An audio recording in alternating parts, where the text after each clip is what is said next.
새해가 시작될 때마다 우리는 늘 같은 질문 앞에 섭니다. 작년과 뭐가 달라졌을까? IT 업계도 예외는 아니었습니다. 양자 컴퓨터가 세상을 지배했다. 2019년 이 한 문장 때문에 IT 업계는 한동안 시끄러웠습니다.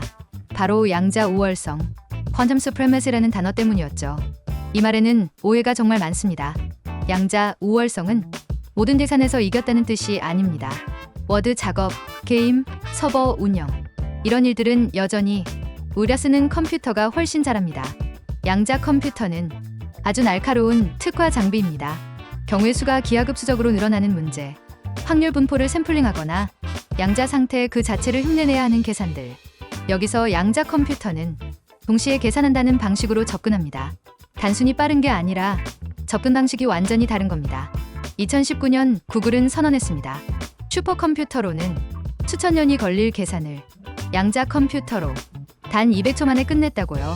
물론 IBM은 최적화만 잘하면 며칠이면 된다고 반박했지만 중요한 본질은 변하지 않습니다. 처음으로 고전 컴퓨터의 감당 범위를 기술이 넘어선 순간이 확인되었다는 사실입니다. 그래서 우리는 이 사건을 양자 우월성의 이정표라고 부릅니다. 양자 우월성은 시용화 선언이 아니라 가능성의 증명입니다. 그래서 요즘은 이 구분이 더 중요해졌습니다. 퀀텀 supremacy, 넘을 수 있음을 증명한 단계, 퀀텀 advantage, 실제로 쓸모가 생기는 단계. 우리는 지금 그 사이 어딘가를 치열하게 지나고 있습니다.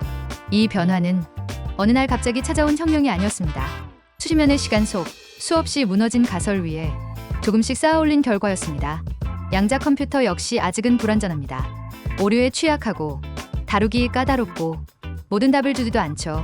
하지만 중요한 건 이제 질문할 수 있는 영역 자체가 달라졌다는 점입니다.